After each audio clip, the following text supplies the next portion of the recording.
Hello everyone, welcome to my episode 2 of God's News. So இன்னைக்கு நம்ம பார்க்க போகிறது the importance of family. நேற்று நம்ம importance of fasting பார்த்தோம், இன்னைக்கு நம்ம importance of family பார்க்க போகிறோம். ஓகேங்களா? So what is family? எதுக்கு கடவுள் ஃபேமிலி அவர் உண்டாக்கினார், அதோட நோக்கம் என்ன, இதெல்லாம் நம்ம இன்னைக்கு பார்க்க போகிறோம். ஸோ ஃபேமிலி நம்ம பைபிளில் எங்கே இருந்துச்சு, எங்கேருந்து ஸ்டார்ட் ஆச்சு சொல்லுங்கள் பார்க்கலாம். when did this family start? the book of Genesis, the beginning, இல்லையா? ஆதியாகமத்திலேயே the family ஆண்டவர் உருவாக்கினார் இல்லையா? ஸோ ஆண்டவர் ஆதாம் உருவாக்கினார்.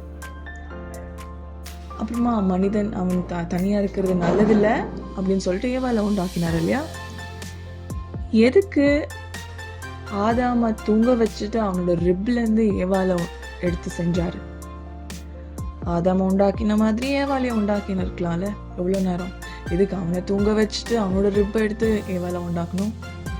Because he wanted to make sure that they are together. They are not different individual, but they are one. He wanted to bring the togetherness in between them, இல்லையா? Because she should know that she is from him. Through him, she is there. என்ற மாதிரி ஆண்டவர் he wanted to bring that covenant between them, இல்லையா? ஒரு மனம். அது வேற எப்படி தமிழ்ல சொல்லணும்னு தெரியல.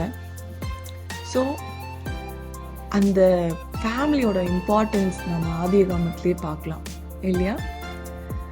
நீங்கள் அதை பற்றி கண்டிப்பாக யோசிக்கணும்.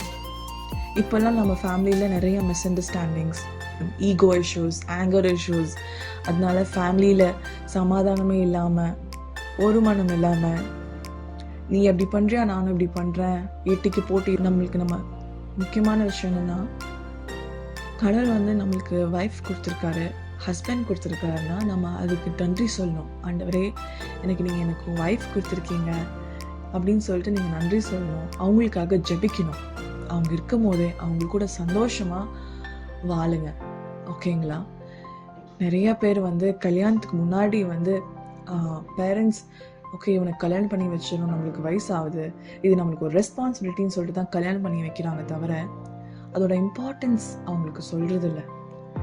நீங்கள் அந்த ஏஜுக்கு வந்த உடனே உங்களுக்கும் தெரியணும், what is marriage, why are we getting into this relationship, நம்ம எதுக்காக கல்யாணம் பண்ணிக்கிறோம், கல்யாணம் பண்ணதுக்கு அப்புறம் நம்மளுக்கு என்னென்ன responsibilities, how we should keep our partner happy and respected அப்படின்னு நம்ம நம்மளுக்கே நம்ம கேட்டுக்கணும். we should prepare for that.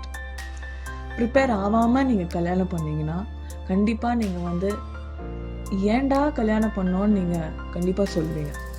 Second wedding பற்றி சொல்ல போகிறேன். Second wedding, that is the wedding that is going to happen. எல்லாருக்கும் செகண்ட் கல்யாணம் ஆகும், ஆனால் எல்லாருக்கும் ஆகுமான்னு தெரியல. ஏன்னா அந்த கல்யாணம் நம்மளுக்கும் நம்ம கடவுளுக்கும் தான் ஆகுது. அவர் தான் நம்மளோட groom and we are his மணவாட்டி. we are his brides. எங்க கல்யாணம் ஆக போகுது? வானத்தில். எல்லாருக்கும் இன்வைடேஷன் உண்டு, ஆனால் யார் யார் அதில் பார்ட்டிசிபேட் பண்ணுறாங்க, யார் யார் அதில் இருக்காங்கன்றது அது உங்களோட பொறுத்து தான், நம்மளை பொறுத்து தான். ஏன்னா அந்த வெட்டிங்கில் நம்ம கால் வைக்கணும், நம்ம அதில் பார்ட்டிசிபேட் பண்ணோம், ஆண்டவர் கூட நம்மளுக்கு உடன்படிக்கை இருக்கணும்னா நாம் அவரோட ரத்தத்தால் சுத்திகரிக்கப்படணும். அவரோட ரத்தத்தால் நம்ம கழுவப்பட்ட மட்டும்தான் நம்ம அந்த கல்யாணத்தில் நம்ம பார்ட்டிசிபேட் பண்ண முடியும். ஸோ அதுக்காக நம்ம என்னென்ன பண்ணோம், நம்மளோட லைஃபையே, நம்மளோட ஃபேமிலி லைஃபையே நம்ம ரிஃபைன் பண்ணோம். சரிங்களா? நம்ம தினமும் ஆண்டவருக்கு பிடிச்ச வாழ்க்கையை வாழணும், நீதியான வாழ்க்கையை வாழணும். பொய்யோ பொறாமையோ கோபமோ நம்ம வாழ்க்கையில் இருக்கக்கூடாது.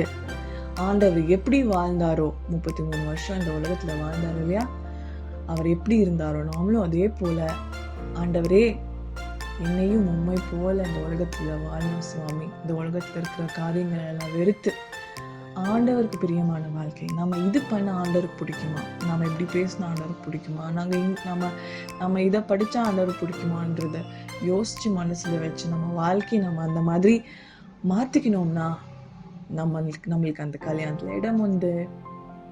சரிங்களா? Family is very important. இன்னொரு விஷயம் நான் உங்களுக்கு சொல்கிறேன். ஆண்டவர் அவரோட மிராக்கிளை எங்கே பண்ணாரு? ஃபர்ஸ்ட் மிராக்கிள் ஒரு வெட்டிங்கில் தானே பண்ணாரு இல்லையா? அது வரைக்கும் ஏன் ஒரு வெட்டிங்கில் பண்ணோம்? அது வரைக்கும் அவர் ஒரு டெஃபோ இல்லை அவர் ஒரு லெப்ரசி அவங்களையோ பார்க்காமலே இருந்திருப்பாரு. கண்டிப்பாக எல்லாரையும் பார்த்துருப்பாரு, எல்லாரையும் கடந்து தான் வந்திருப்பாரு. ஆனால் அவரோட மிராக்கிளை ஃபர்ஸ்ட் பண்ணது ஒரு வெட்டிங்கில். Maybe he wanted to perform his first miracle in wedding. சரிங்களா? he turned the water into wine. தண்ணியை திராட்சை ரசத்தை மாற்றினார். எது கம்மியோ அதை ஃபில் பண்ணார் இல்லையா? இப்போ நம்மளுக்கு சந்தோஷம் இல்லைன்னா நம்மளோட ஃபேமிலி லைஃப்பை சந்தோஷத்தை ஃபில் பண்ணுவார். சமாதானம் இல்லைன்னா சமாதானத்தை ஃபில் பண்ணுவார். நம்ம ஆண்டவர்கிட்ட கேட்கணும்.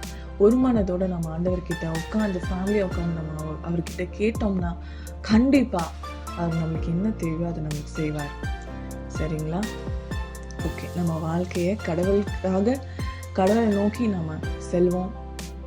ஃபேமிலியோட இண்டிவிஜுவலாக இல்லை. சரிங்களா? Okay, thank you.